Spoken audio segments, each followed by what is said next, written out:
오늘 제목은 흔들림 없는 소망과 소명을 주목하는 인생입니다. 여러분들 어느 누구나 실은 예외 없이 신앙생활을 하다 보면 예상하지 못한 크고 작은 어려움들을, 위험들을 직면할 때가 많습니다. 그때 우리가 하나님께 하는 질문이 있습니다. 하나님, 왜 이런 어려움이 나에게 임한 것입니까? 라는 질문입니다. 사실 이 질문은요, 믿음 없는 자가 하는 질문은 아닙니다. 믿음이 있든 없든 강하던 약하던지 간에 고난 앞에 서 있는 인간이라면 누구든지 튀어나올 수밖에 없는, 또 토로할 수밖에 없는 그러한 질문입니다. 이 질문은요, 사실 욥이 했던 질문이기도 하고 우리가 주중에 함께 봤던 이관희 집사님 부부의 질문이기도 했습니다. 왜 나에게 이런 일이 일어납니까? 우리는 사실 그 이유를 알고 싶어서요, 욥기를 찾아서 읽어보기도 합니다. 그러나요, 사실 욥을 아무리 찾아서 읽어봐도 하나님께서는 그 이유에 대하여 욥에게 말씀하지 않으셨습니다. 우리 주중에요, 이관희 집사님 그 영상을 봤습니다만 이관희 집사님의 죽음에 대해서도, 그리고 그에 당한 고난에 대해서도 하나님께서는 바로 이것 때문이야 라고 아주 명쾌하게 이야기하지 않으셨어요.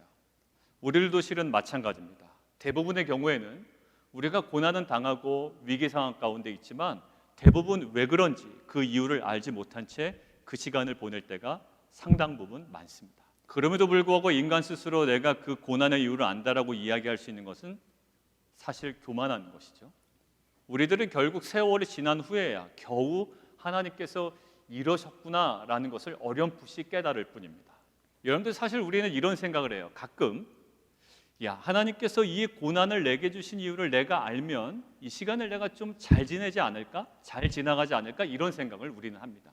근데 사실 고난의 이유를 아는 것은요, 우리가 고난의 시간을 통과하는데 별다른 도움을 주지 못합니다. 왜 그러냐고요? 예수님의 모습을 보면 저희가 알 수 있습니다. 예수님은 자신이 직접 당하실 십자가 고난과 죽음에 대해서 그 이유를 아주 명확하게 알고 계셨던 분이에요. 그리고 예수님은 죽은 지 3일 만에 본인이 부활할 것도 명확하게 인지하고 계셨단 말이죠. 자신의 고난과 죽음과 부활까지도 모든 것들을 다 알고 계셨던 예수님조차 십자가 죽음 직전에 이런 기도를 하십니다. 할 수만 있거든 이 잔을 내게서 옮겨주십시오 라는 간절한 기도를 하시게 된다고요. 그러니까 모든 것을 아셨던 예수님조차 이 정도셨다면 설사 우리가 고난의 이유를 안들, 그것이 고난을 감당하는 데 큰 도움이 되지 못할 것은 실은 자명한 일이죠. 자, 그렇다면요, 이유를 알려고도 하지 마라, 그리고 너희는 알 수도 없다라고 이렇게 얘기한다면 이해할 수 없는 고난 앞에선 그리스도인들은 결국 아주 무기력할 수밖에 없는 것처럼 실은 보여집니다.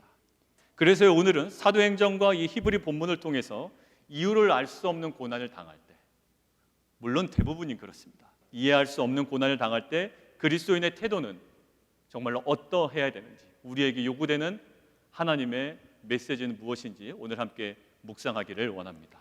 우리들은요, 종종 우리들의 생각 속에 이렇게 딱 머물러 있는, 잠재되어 있는 믿음에 대한 심각한 오해들을 순간순간 발견할 때가 있습니다. 이런 거예요. 믿음으로 사는 자는 이 세상에서 실패하지 않는다, 고난 당하지도 않는다, 그리고 믿음 있는 자는 잘 되고 성공한다라는 오해입니다. 근데 정말 오해입니다. 만약에요, 지금 우리가 얘기한 이 오해가 기독교 믿음의 핵심이라고 한다면 오늘 본문에서 죽음을 당한 야고보는 믿음이 없는 사람으로 갑자기 전락해 버리고 맙니다. 왜냐하면 동일하게 사도로 부르심을 받고 또 동일한 위협에서 동일하게 교회의 기도를 받았던 사도 베드로는 기적적으로 구출되었는데, 반면 지금 야고보는 어떻게 됐죠? 모든 동일한 조건 속에서 비참한 참수형을 당했기 때문입니다. 그래서 자연스럽게 이런 등식이 성립하게 되는 거죠. 자, 기적적인 탈출과 그리고 승리를 경험한 베드로는 믿음의 사람, 그리고 반면에 죽음의 위협 속에서 기적을 경험하지 못한 채 그저 참수형을 당한 야고보는 믿음이 없는 사람, 이런 등식을 우리는 순식간에 만들어 버린단 말이죠. 그래서 가끔 교회 공동체 안에서요, 자신이 실패한 것, 자신이 넘어진 것, 자신이 패배한 것 오픈도 못합니다. 왜요? 믿음 없는 사람으로 낙인 찍힐까 봐. 자, 그런데 이런 등식이 맞지 않음이 오늘 읽었던 히브리서 본문에 발견됩니다. 히브리서 11장은 어떤 본문일까요? 믿음장입니다. 오늘 읽은 본문에서는요, 믿음의 선진들을 크게 두 부류로 나눠서 지금 소개하고 있습니다. 첫 번째 부류를 하나 볼까요? 11장 33절부터 34절입니다. 그 첫 번째 부류를 제가 읽겠습니다. 그들은 믿음으로 나라를 이기기도 하며 의를 행하기도 하며 약속을 받기도 하며 사자들의 입을 막기도 하며 불의 세력을 멸하기도 하며 칼을 피하기도 하며 연약한 가운데서 강하게 되기도 하며 전쟁에 용감하게 되어 이방 사람들의 진을 물리치기도 하며 라고 되어 있습니다. 우리에게 익숙하고 우리가 원하는 모습입니다. 강하게 되고 용감하고 칼날도 피하고 이방 사람의 진을 물리치는 모습, 즉 믿음으로 이기는 모습, 믿음으로 승리하는 모습이죠. 자, 이제 두 번째 부류를 볼게요. 두 번째 부류요. 36절에서 37절입니다. 제가 읽습니다. 또 어떤 이들은 조롱과 채찍질 뿐 아니라 결박과 옥에 갇히는 시련도 받았으며 돌로 치는 것과 톱으로 켜는 것과 시험과 칼로 죽임을 당하고 양과 염소의 가죽을 입고 유리하여 궁핍과 환난과 학대를 받았다라고 되어 있습니다. 첫 번째 부류와는 정반대의 모습이죠. 조롱받고 채찍질 당하고 결박과 옥에 갇히고 돌로 맞고 톱과 칼로 죽임을 당하고 궁핍과 환난과 학대를 받습니다. 첫 번째 부류가요, 믿음으로 승리하고 믿음으로 이기는 모습이었다면 두 번째 부류는 뭘까요? 믿음 때문에 오히려 고난받는 모습이라고요. 한 자리에 있을 수 없는 전혀 상반된 모습이지만 오늘 히브리서는 무엇으로 얘기하고 있나요? 이 전혀 상반된 이 모습을 두 가지 모두 믿음의 삶이다라고 이야기를 하고 있습니다. 자, 기적적으로 구출되고 병이 낫고 이기고 승리하고 그런 33절에서 34절의 모습이 믿음의 삶이다라는 것은 우리가 쉽게 납득이 가고요. 동의가 된다고요. 그런데 기적적인 요소라고는 전혀 찾아볼 수 없는 비참한 죽음인데 이 비참한 죽음을 어떻게 믿음의 삶이라고 할 수 있는가라는 의구심이 우리 안에 계속 들게 마련입니다. 그게 실은 이관희 집사님의 고민이었습니다. 이게 과연 믿음의 삶인가? 이렇게 병을 이기지도 못하고 날마다 약해져가는 자기 모습 속에 고민이었다고요. 자, 사실 주위에서도요, 삶의 위기를 당하거나 고난 속에 있는 분들이 실은 많습니다. 우리 주위에도 많고요. 또 제가 그럴 수도 있고 여러분들이 그런 당사자가 될 수도 있죠. 그 고난 속에 있는 사람들 모두가 사실 믿음의 삶처럼 보이지는 않아요. 저도 제가 볼 때. 무슨 말이냐면요, 어떤 사람은 고난 속에서 그냥 불쌍해 보이는 사람들이 있어요. 고난을 당하는데 그저 불쌍해 보여요. 그런데 어떤 사람들은요, 고난 속에 있지만 오히려 굉장히 빛나는 사람들이 있습니다. 그 이관희 집사님은 고난 속에서도 빛났던 분이죠. 무엇이 그 차이를 만들었을까요? 무엇이 그 삶의 위기와 고난 속에 있는 그 자를 무엇이 빛나게 만들었을까요? 자, 오늘 기적적인 요소가 전혀 없는 삶의 위기와 고난도 믿음의 삶이 될 수 있다라는 이유에 대해서 오늘 히브리서는 이렇게 기록하고 있습니다. 35절을 보십시오. 이렇게 되어 있습니다. 그 믿음의 선진들이 심한 고문을 받지만 구차히 풀려나기를 애쓰지 않았다라고 되어 있습니다. 여러분, 그렇다고 고문의 강도가 약해진 것도 아니에요. 기적적으로 풀려나는 장면도 실은 여기에는 없습니다. 그런데 어떤 요소 때문에 믿음의 삶이라고 확신 있게 이야기하는 걸까요? 이유는 이렇게 되어 있습니다. 더 좋은 부활을 얻기 위함이다 라고 되어 있는 거예요. 그들에게는 고문의 강도가 점점 높아졌습니다. 오히려 줄어들지 않았다고요. 기적적인 탈출이요? 없습니다. 로마의 폭군들은요, 예수를 믿는 성도들을 완전히 발가벗겨서 원형 경기장 안으로 밀어넣습니다. 그리고 굶주린 사자를 그 안에 밀어넣습니다. 그 사자는요, 먹잇감을 한 번에 절명시키려고 목을 물고 늘어집니다. 이후에 많은 사자들이 그 먹잇감을 어떻게 할지는 여러분들 상상하기도 끔찍합니다. 그런데 초대교회 믿음의 성도들은 그러한 잔인한 살육을 당하면서도 영원할 수 없는 육신의 생명을 보존하기 위하여 영원한 부활을 부인하거나 포기하지 않았다라는 거예요. 결국 고난과 죽음 속에서 무엇이 거기서 빛나고 있었을까요? 고난과 죽음 속에서 그들이 절대로 놓치지 않으려고 했던 그 부활은 영원한 것이다. 그리고 영광에 중요한 것이다. 그리고 삶의 위기와 그 고난 속에서 그 중요한 것이, 그 영원한 것이, 그 가치 있는 것이 그들의 고난 속에서 밝히 드러났다라는 거예요. 여러분들, 모든 고난과 죽음이요, 단순한 모든 고난과 죽음이 그 자체가 믿음의 삶이 되지는 않아요. 그러나 죽음과 고난 속에서 영원하고 영광스러운 것을 절대로 놓치지 않으려는 그 모습 때문에 죽음과 고난의 모습도 믿음의 삶으로 영광스럽게 쓰임받는 줄 저는 믿습니다. 믿음의 선진들은요, 지금 풀려난다 한들, 그래서 지금 육체적인 생명이 연장된다 한들 그 얻어지는 육체적인 생명이 영원하지 않다라는 것을 그들은 알았어요. 그래서요, 그 고난과 죽음의 순간에 영원하지 않은 육체적인 생명을 구한 게 아니라 오히려 그 순간에 무엇을 붙잡았냐면 영원한 것을 붙잡았단 말이죠. 그 영원한 것은 뭘까요? 바로 예수님께서 십자가로 성취하신, 그리고 결코 흔들릴 수 없는 부활의 소망이었다고 오늘 성경은 얘기하고 있습니다. 그 흔들리지 않는 영원한 부활의 소망을 주목하니 비참하게 보이는 그 매임과 죽음조차도 영광스러운 믿음의 삶이 될 수 있었다라는 것이 오늘 성경의 증언입니다. 여러분들, 사도행전 20장의 사도 바울 기억하세요? 사도 바울 20장에 예루살렘의 환난과 핍박이 사도 바울을 기다린다고 있습니다. 모든 예언들이 그렇고요, 수많은 정보들이 쏟아지고 있어요. 그런데 그럼에도 불구하고 그곳을 피하지 않겠다라는 그 단호함이 사도 바울에게는 있었습니다. 왜 환난과 핍박을 사도 바울이 피하지 않았을까요? 주 예수께 받은 사명, 하나님 은혜의 복음을 증언하는 그 소명을 흔들림 없이 주목하다 보니 어려움과 핍박이 오죠. 환난과 결박이 기다린다고 하지만 그 소명을 흔들림 없이 주목하다 보니 결박과 환난을 회피하지 아니하고 감당할 수 있는 담대함이 그에게 임한 것입니다. 사도행전 12장의 그 야고보의 비참한 죽음이요, 그리고 히브리서에 기록된 이 믿음의 선진들의 심한 고문과 매임, 이것은 비극전 삶이 아니라 믿음의 삶이 될 수 있었던 이유는 아주 명확해졌습니다. 그들은 심한 고문과 심지어 죽음 속에서도 반드시 성취될 부활에 대한 소망과 그 소명을 주목했기 때문입니다. 왜 이건희 집사님의 그 죽음이 왜 그렇게 믿음의 삶이 될 수 있었을까요? 기도했는데도 낫지 못했던 그 죽음이 왜 우리를 도전하는 삶이 될 수 있었을까요? 그는 영원하지 않은 것들을 과감히 포기하고 그 순간에 영원한 것을 붙잡을 수 있는 그런 믿음이 그에게 있었기 때문입니다. 결국 그들이 주목하고 끝까지 놓치지 않으려고 했던 그 간절한 모습 있잖아요.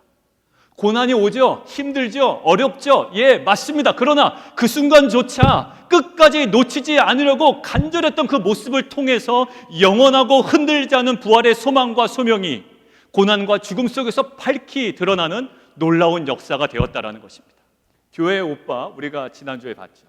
그 주인공인 그 이관희 집사님께서 촬영을 중간에 거부하신 적이 있다고 합니다. 이유는 그런 거예요. 많은 분들이 기도하면 기적적으로 암이 회복이 돼야 되는데 오히려 상태가 계속 악화가 되니까 사람들에게 믿음의 도전을 주지도 못하는 것 같고 자신의 고통이 무슨 의미가 있나, 이 무가치하게 느껴졌다라는 거예요. 예, 그러다가 촬영을 다시 허락하게 된 계기가 있었다고 합니다. 예, 이러한 고백이었는데요. 자막을 통해서 함께 보시죠. 예, 우리 한국어로 먼저 같이 읽습니다. 시작. 하나님은 눈부신 삶을 사는 사람을 증거로 삼기도 하지만 고통 속에서 주님을 놓지 않으려는 사람도 증거로 삼으신다. 예, 정말로 고 이관희 집사님은요, 예, 기적적으로 살아나지 못하셨습니다. 돌아가셨어요. 근데 우리는 그 영화를 보고 우리는 도전을 받아요. 왜냐하면 심한 암투병의 고통 속에서도 주님을 놓지 않으려는 간절한 모습을 통해 수많은 성도들과 그리고 비기독교인들에게까지 부활신앙이 무엇인지, 그리고 십자가 복음의 핵심이 무엇인지를 집사님의 그 죽음을 통하여 아주 강력하게 알려주었기 때문입니다. 예, 세상적으로 눈부신 삶을 사는 사람도, 그리고 돈이 아주 많은 사람도 감당하지 못할 사명을 이 이관희 집사님은 죽음을 통하여 감당해내신 거예요. 교회 오빠의 그 마지막 장면에 나온 이관희 집사님의 고백을 제가 읽어드리겠습니다. 그 자기 딸과 함께 그 성경 구절 외우기 바로 직전에 했던 고백이에요. 욥도 그 순간순간 감사함으로 하나님께 나아갔던 거라고 생각하거든요. 저도 하나님을 원망하거나 불평하는 것이 아니라 어떤 상황 가운데서도 감사할 거리를 찾으려고 노력했던 것 같아요. 나의 이 고난 때문에 하나님에게서 멀어지는 자가 아니라 고난을 통해서 더 하나님께 나아가는 자의 삶을 산다면 그런 삶도 충분히 의미가 있고 행복한 삶이라는 생각도 들더라고요. 여러분, 세상적으로 볼 때 고난과 죽음은 비참해 보이고 그리고 너무 힘든 과정일 수 있습니다. 힘든 과정 맞습니다. 그러나 우리가 이해할 수 없는 고난 앞에 우리에게 필요한 것이 무엇일까요? 아까 처음에 이야기한 것처럼 왜 이런 일이 나에게 일어났는가라고 힘들어하기보다 내가 이 고난 속에서 놓치지 말아야 할 것은 무엇입니까? 라는 것들을 계속 질문하며 그것들을 계속 바라봐야 합니다. 그래서 고난 속에서도 영원한 부활에 대한 소망과 그 성취될 소명을 주목하고 놓치지 않으려는 그러한 간절함으로 그 고난 가운데 한 걸음 한 걸음 우리는 나아가야 합니다. 그렇게 한다면 그 어떠한 화려한 삶으로도 불가능한, 어떠한 돈 많은 사람도 불가능한 그 영광스러운 사명을 감당해내는 그 믿음의 삶으로 그 고난의 상황들이, 그 죽음의 상황들이 귀하게 쓰임받게 될 줄 저는 믿습니다. 오늘 실은 읽진 않았는데 오늘 사도행전 본문의 베드로를 보면 기적적으로 살아납니다. 기적적으로 살아났는데 그렇지만 내일 모레 죽을 운명을 앞둔 사람이었거든요. 근데 갇혀 있을 때 베드로의 상태가요, 이 며칠 있다 죽을 사람에게는 어울리지 않는 굉장히 고난 모습으로 잠들어 있습니다. 초대 교부였던 크리소스톰이라고 있는데요, 그분이 이렇게 평가합니다. 베드로의 잠들어 있는 모습에 대해서 너무나 아름다운 장면이다라고 평가를 해요. 왜 그럴까요? 자는 모습이 너무 평화로워 보였나요? 그게 아니라 그 골아떨어진 모습이 죽음 앞에 담대한 모습처럼 보였기 때문입니다. 야고보처럼 처형을 당할 위험에 처해 있었다고요. 야고보가 어떻게 죽었는지 알고 있어요. 본인도 어떻게 죽음을 당할지 이미 감을 잡고 있을 겁니다. 그런데 그때 베드로는 왜 나에게 이런 일이 일어났지? 라고 불평하기보다 베드로가 놓쳐서는 안 되는 그 흔들리지 않는 부활의 소망을 주목했기 때문에 죽음을 초월한 담대함과 그 평안함이 그에게 임했던 것입니다.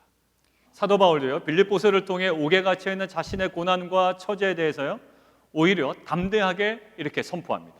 옥에 갇혀 있다고요? 자기는 매여 있어요. 이 고난에 대해서 아쉬움이나 불평이나 두려움은 전혀 없습니다. 왜 그럴까요? 빌립보서 1장 12절에 사도 바울은 이렇게 기록하고 있습니다. 형제들아, 나의 당한 일이 도리어 복음의 진보가 된 줄을 너희가 알기를 원하노라. 그러니까 자신의 억울한 갇힘을 주목하기보다요, 사도 바울이 주목했던 것들이 있어요. 뭘까요? 갇힘보다 흔들림 없이 성취될 그 소명, 그 복음의 진보를 주목했기 때문입니다. 그래서 사도 바울은 이어지는 18절에 이렇게 되어 있어요. 전파되는 것은 그리스도니 이로써 내가 기뻐하고 또한 기뻐하리라고 고백하며 옥중에서 말이죠, 기쁨의 편지를 담대하게 써 내려갈 수 있게 된 것입니다.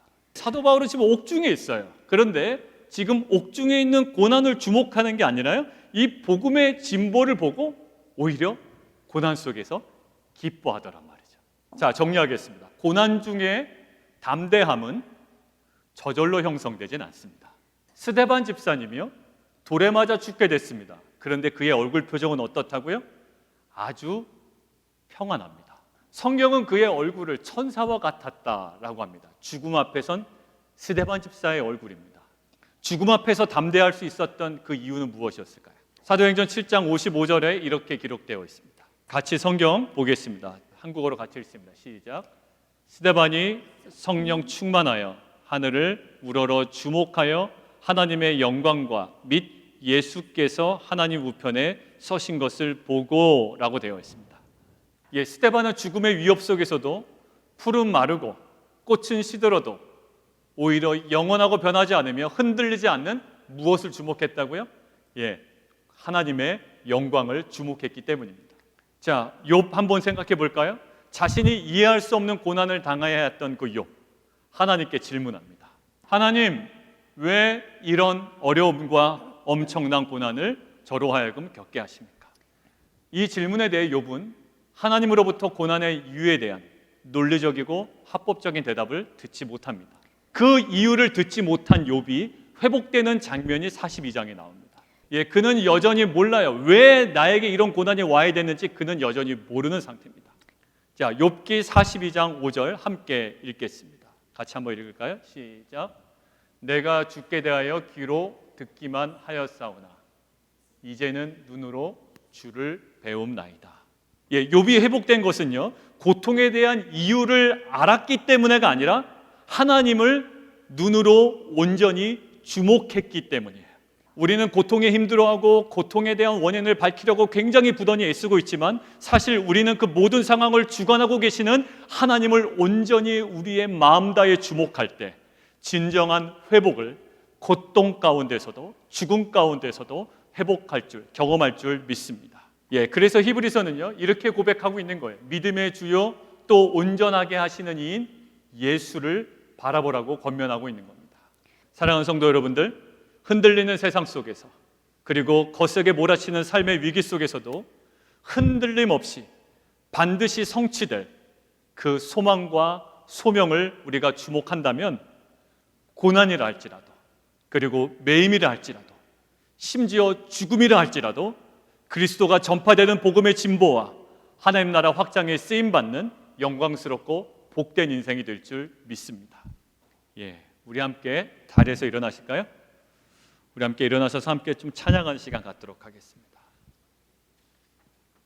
세상은 흔들릴 수 있고요, 또 고통과 또 심한 위기가 우리 가운데 임할 수 있습니다. 근데 우리가 주목하기 원하는 것은 바로 그거예요. 왜 이 고난이 나에게 왔는가? 우리가 아무리 질문하고 우리가 아무리 연구해봤자 그거에 대한 해답을 우리는 알 수는 없습니다. 그리고 심지어 그 이유를 알아차린다 한들 그것이 우리가 고난의 시간을 통과하는데 아무런 도움이 되지 못할 것은 우리가 오늘 묵상해 봤습니다.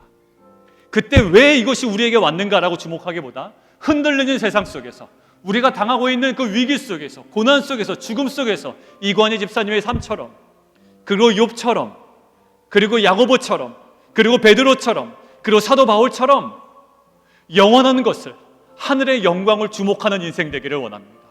그래서 하박국 선지자를 통해 하나님께서 이렇게 얘기하십니다.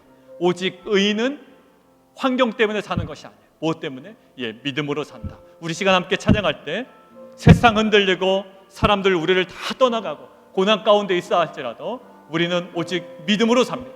우리의 눈을 열어 주를 바라보게 하시고 하늘의 영광을 주목하는 인생 되게 도와 주옵소서. 우리 함께 찬양하며 나아가겠습니다.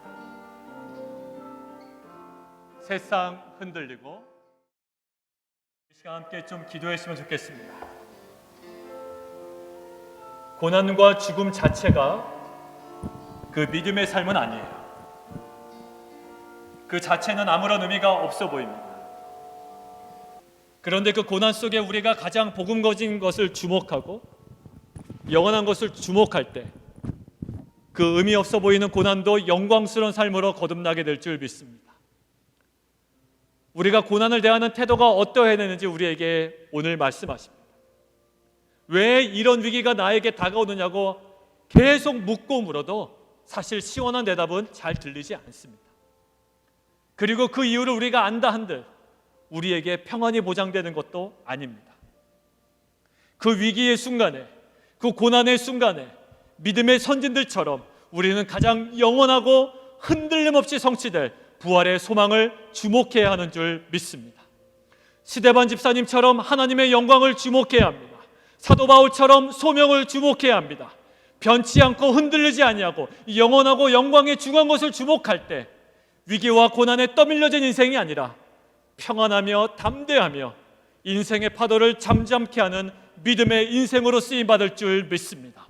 인생의 푸른 마르고 인생의 꽃은 시들 수 있습니다. 그러나 그 마름과 시름에 가슴 아파하는 자들이 아니라 영원하신 말씀 앞으로, 십자가 앞으로, 주님의 영광스러운 보좌 앞으로, 부활의 소망 앞으로, 우리를 부르신 소명 앞으로 나아가는 빛과 소금 공동체와 우리 모든 자녀들 되게 하여 주시옵소서. 영원한 것으로 이 땅의 허무한 것들을 능히 이기며 감당하는 귀한 성도들과 교회 되게 하여 주시옵소서. 우리 주님 이름 한번 부르고 함께 기도하겠습니다. 주여, 살아계신 하나님 아버지, 지금은 생명다의 십자가의 사랑으로 피 흘려주시고 부활하셔서 우리 교회 머리 되신 예수 그리스도의 은혜와 하나님 아버지의 우리를 향한 변함없는 사랑하심과 성령님의 교통하심이 삶이 요동치는 위기의 순간에도 스데반과 야고보와 베드로가 주목했고, 그리고 믿음의 선진들과 고 이관희 집사님이 주목하며 놓치지 않으려고 했던 영원하며 흔들림 없이 성취될 부활의 소망과 소명을 주목함을 통해 고난과 죽음을 초월한 담대한 믿음의 인생을 살기로 원하는 빛과 소금교회 성도님들과 자녀들 위해 지금부터 영원토록 함께 계시기를 간절히 축원하옵나이다. 아멘.